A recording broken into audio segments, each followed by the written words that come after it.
Well, I know it's means a lot to some people, but what does it mean that, pass lefty, reflect on what you've done here, what it means to get it against Boston College? Well, yeah, like I just got through telling the team. I mean, to me, it's a very overrated statistic because there's so many people involved in every one of those wins, amongst the players specifically, but our coaching staff, which is one of the best in the country, if not the best in the country, including our strength coach, and then our support staff, because everybody's involved in every win we have here. And, that's why I think it's an overrated statistic. And especially, I look at my time here. I mean, I'm very grateful that I had a chance to get to know Lefty a little bit and show respect to him for what he did in starting this program. So, to me, just to be tied to his name at this great university is the best part about it. I think he feels the same way.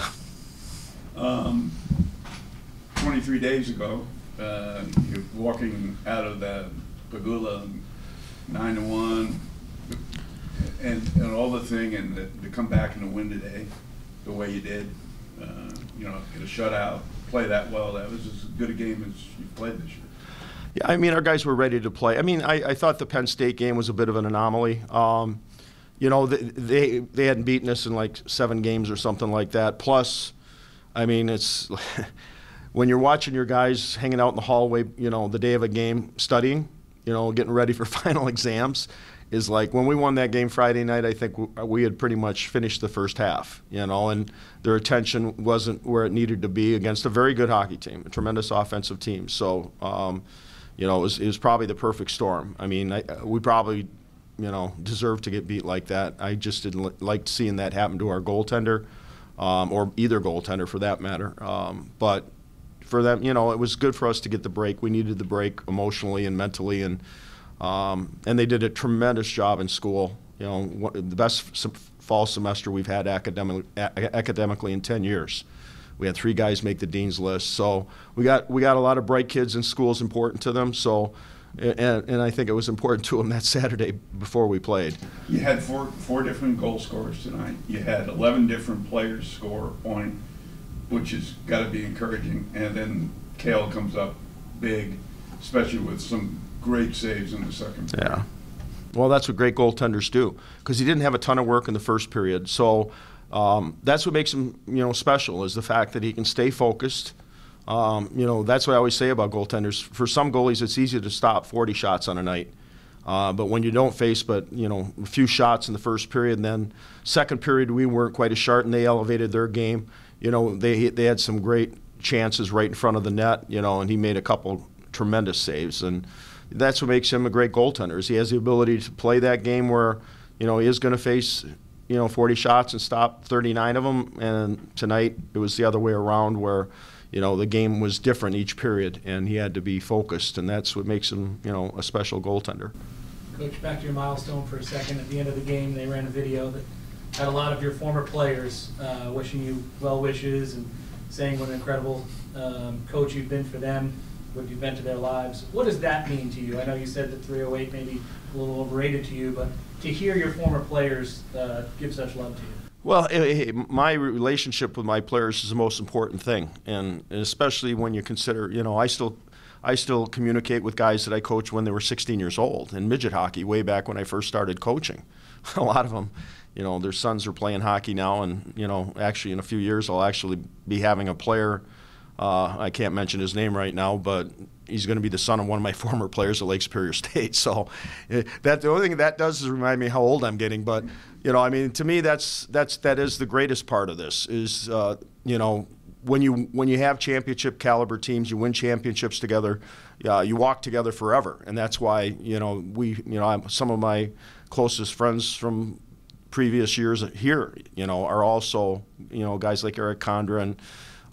Like Anders Lee, these kids, I have a great relationship with Cal Peterson and Stephen Fogarty, my captains, my goalies, because I usually do the goalie work around here. So, but I mean, all of them, for that matter. I mean, you sit and have, I just got through with all our player meetings, and you sit and have conversations with these young guys, and you realize that they have lives away from hockey, and and they need support in other parts of their life, and they're not always willing to talk to me because I'm not the first guy that they want to reach out to, just I guess because of the status of it being a coach. But it's important to me that I can talk to them when they have problems at home or with girlfriends or stuff like that. So I don't want to get in their personal lives, but I also want to be part of their lives in helping them through difficult times, both athletically and certainly as young people. So you're saying 308 wins isn't about Jeff Jackson, it's about all the players that have played for you through the years? Oh yeah, and I could probably name most of them, for especially the special wins, the ones that were special for championships or even big game situations. I mean, I have so much respect for that guy across the ice there, Jerry York, one of the true gentlemen, one of the greatest coaches that ever coached college hockey. And those are important parts of the memories too. My relationship that I developed with Ron Mason and Red Berenson and, the people that helped me along the way, So, yeah, there's so many people, players, coaches, assistant coaches, I have such a great staff, and I consider them like family, Paul and Andy and, even our volunteer coach, Max. We've had some other guys that are doing pretty well for themselves that are in the coaching profession now. And, Nick Sergey, and probably my true brother from another mother is Tony Rolinski. He's the best strength coach in the country, and he's probably the best teacher that I've ever been around as far as his passion and his ability to motivate guys and yet kick them in the butt. And it's a rare ability that he has. But Paul and Andy are like that as well. I mean, everybody knows their role. We all get along great, and I think that's what helps our culture and chemistry here as a program. Coach, how amped up is the team to be playing at Notre Dame Stadium on Saturday? Well, I'm sure they're excited about it. I mean, it'll probably start setting in a little bit more when we move into the football locker room and go out and practice there. And I'm sure we'll be staring around. I mean, they've been in there plenty of times, but I'm sure they'll see it from a much different perspective. I mean, I'm sure it'll be a special occasion for them. I just have to keep them focused because we do have 3 points on the line at the same time. But just the history of that program and so many great coaches and players that have walked down that tunnel, and you have to respect that. So, I'll definitely feel that, just knowing some of the people that walk down that tunnel. And, it'll be a fun experience for them. I hope we get a good crowd. I'm predicting sunshine and 35, so it should be a great day for hockey. Awesome. And then New Year's Eve is tonight. Do you have any New Year's resolutions for your team that you want them to fix in 2019? Well, yeah. I mean, some of them were better tonight. We scored a few power play goals. We actually got power play goals from a second unit, which hasn't happened a lot, and our penalty kill did a good job. So, some of that's already starting to take place. But, I mean, there's a lot of work that we still need to do if we're going to, compete for championships. There's, just our focus is going to be on the details and the fundamentals and the process, because this was a big win for us, but now we got to start worrying about the next opportunity ahead of us. Coach, will you guys be attending the Winter Classic tomorrow? Yeah, I'm excited to see it. I'm excited to see the stadium full, watching a hockey game. I mean, yeah, it'll be unique. It's I grew up with the old 6-team NHL, so it's 2 original 6 teams with great traditions. We have a special relationship with the Blackhawks because of Stan Bowman and some of the players that they've had that they've drafted of ours. So, but the same thing with Boston. I was hoping Anders Bjork would be here to play. It would have been a special thing for our program, and I'm sure it would have been for him as well.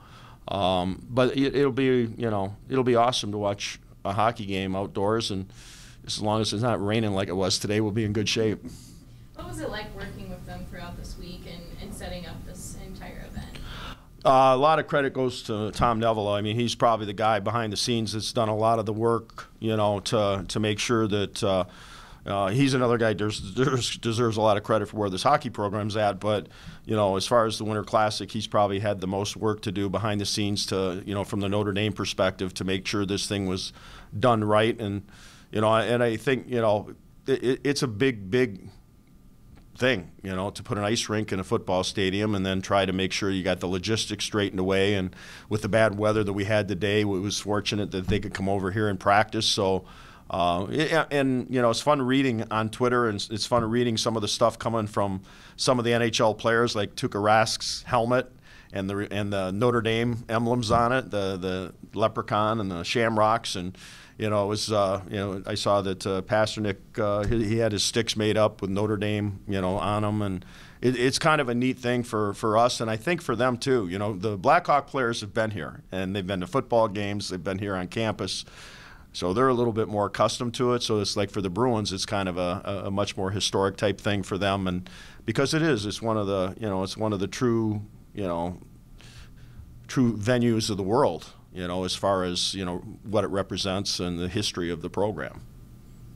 Charles could probably see Mary on the eye to eye if he stood next to the dome. Yeah, I'm sure he could.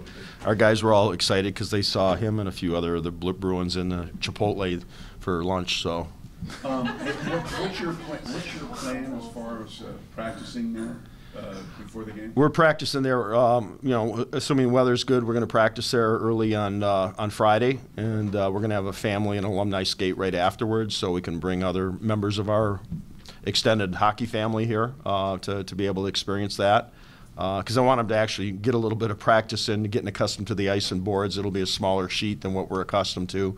We don't know what the ice conditions will be quite like, so it'll be good for us to get used to that. And then after that, they can enjoy it with pictures and family and some of our alums that have made the trip down. Congratulations. Thank you. Thanks, Coach. Thank you, Coach. Congrats.